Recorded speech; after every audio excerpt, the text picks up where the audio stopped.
Hello everyone, my name is Kosuke Sasaki from Shizuoka University. I'll talk about body movement construction based on distributionally represented size image. This is my presentation's outline. First of all, I'd like to talk about background, aim, and related work. Humans interact with various objects, such as machines and humans on our daily lives. Such interactions are closely related to quantitative and symbolic expressions. Quantitative expressions include continuous expressions, such as speech and actions, while symbolic expressions include discrete expressions, such as language and icons. Humans interact by converting these representations. Discussions on the conversation between such symbols and quantities have been active in cognitive science and artificial intelligence field. According to Hawkins' reference frame theory, there is a continuous space behind concepts. This space contains a variety of knowledge about concepts. Humans recover this knowledge through language, and then it is converted into quantitative expressions such as body movements. In the field of cognitive linguistics and corporeal cognitive science, there is an argument that language is generated from the movements of the human body. This has been proposed by tracing the origins of the birth of language. From these discussions, we consider constructing a conversion mechanism between symbols and quantities that is natural for humans in machines. We believe that the construction of this conversion mechanism will be useful in realizing smooth interaction between humans and machines, since humans also have the same mechanism. In considering such a mechanism of conversion between symbols and quantities, a model for the meaning of words is important. One such model is a word-distributed representation. It is a natural language processing method that represents words as multidimensional vectors and embeds them in a vector space. This method enables meaning operations to be performed between vectors representing different concepts. Many studies extract the quantitative meaning of concepts through word-distributed representation. A study by Grand et al. On extracting quantitative meaning using word-distributed representations. They created an index to discriminate size, intelligence, and danger in the vector space of word-distributed representations. By projecting various word vectors, such as animate, onto the index, they classified various words according to semantic features. By doing so, human judgment was recovered. Like this, many studies extract quantitative meanings of concepts from word-distributed representations, or investigate the effects of gestures generated by learning human images on humans. However, we have not found any studies that have generated body images from quantitative meanings. Therefore, in this study, we generate gestures based on the hypothesis that the quantitative meanings of concept is embedded in the vector space of word-distributed representations.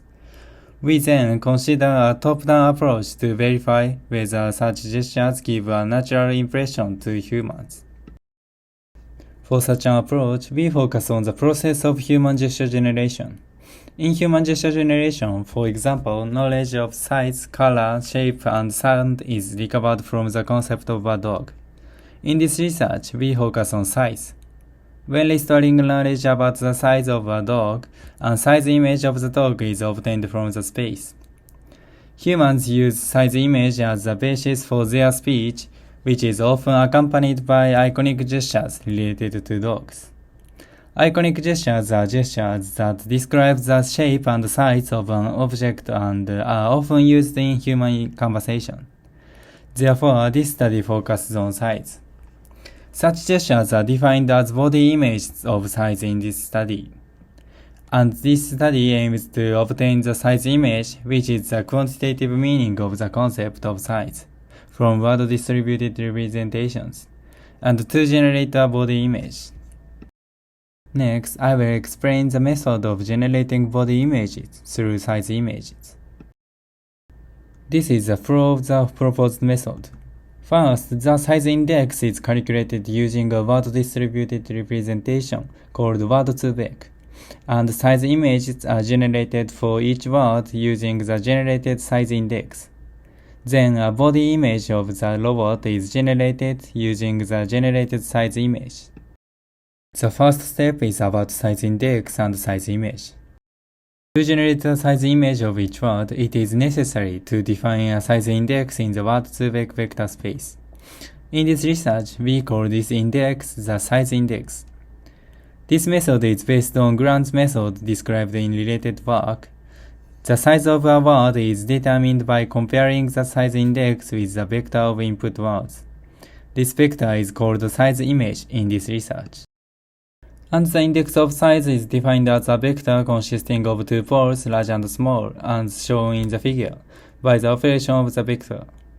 This operation enables the extraction of elements unique to large. However, since large and small have various meanings, we construct a size index by using multiple synonyms of large and small. Grant et al. Have been selecting the component words from the author's selection.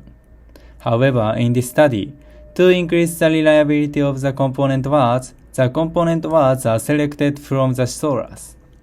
From each source, we select the combination of synonyms that is most consistent with human perception in determining word size. In this research, we used Japanese WordNet as a source. WordNet is often used for synonym searches. When synonyms are searched in this source, synonyms are output as pairs by meaning. These pairs are called synset. In calculating the size index, the average vector is first calculated for the large synset and the small synset respectively. Then, the size index is calculated by subtracting the small synset from the large synset. All the words in synset are used in this calculation. Then, subtract about 300 synset combinations in all. From these synset combinations, we select appropriate synonyms. Then, the size image is the cosine similarity between the size index and the vector of each word. Cosine similarity indicates how similar two vectors are in vector space. Since the size index is a vector with elements unique to large, the size of the input word is determined by calculating the cosine similarity between the vector of the input word and the size index. That is, the higher the value of the size image, the larger the word is, and the lower the value, the smaller the word is. Second step is about generation of body images. In this research, we used SOTA, a small communication robot, to generate the body image. In addition, in this study, the parameters of SOTA's arm and shoulder joints are controlled by size image to generate a body image. I will now describe in detail how to generate a body image of SOTA using the size image. First, we set SOTA's default position as shown in the photo on the left, with its shoulders down and arms slightly bent. The body image is generated in such a way that the size of the shoulder and arm movements from this position corresponds to the size of the word. The size of the word is represented by how much the arms are spread and the shoulders are raised from the default position. The reason for this approach is that we wanted to map the size of the word directly to the amount of movement of the robot. When the size image value is large, the pose is controlled by raising the shoulders and spreading the arms. And when the value is small, the movement is also small. This is all about the proposed method. The next section describes experiment 1, in which we calculated the size index consistent with human perception and verified the generated size images. In experiment 1, we tested the hypothesis that the knowledge structure embedded in the word's distributed representation contains enough information to construct a size image. To do so, we first investigate human perceptions of word size. First, we conducted a survey in which we asked what words are considered large or small in the animate, inanimate, and intangible concepts. The three categorizations were made in the belief that all nouns could be classified exhaustively. Using all the words obtained from this survey, we investigate the size index that is most consistent with human perception. I mentioned earlier that we would use the synset of large and small to calculate the size index. The size index is calculated by subtracting the word vector of the small synset from the word vector of the large synset, about 300 combinations. Then a size image is generated using all the calculated size index. Using the generated size images, we investigate the size index that is most consistent with human perception.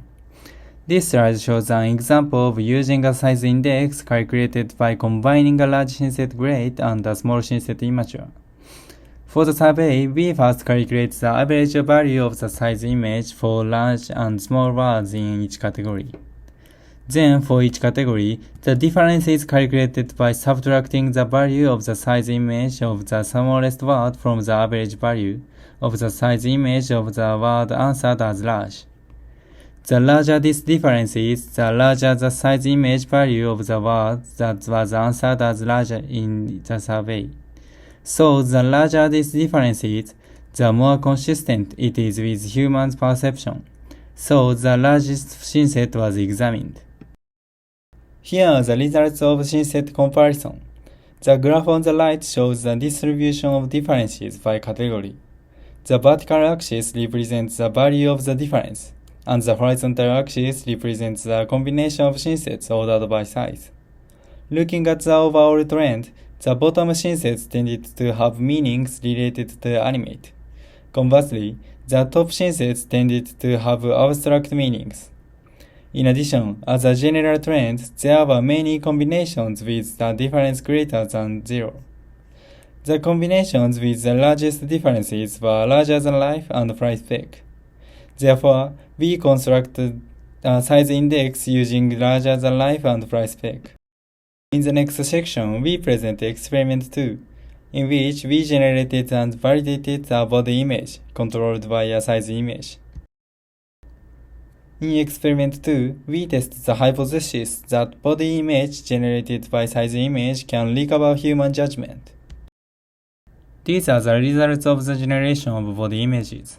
For example, the word pyramid produces a movement that makes the arms spread wide, while the word tick produces a movement that makes the arms spread small.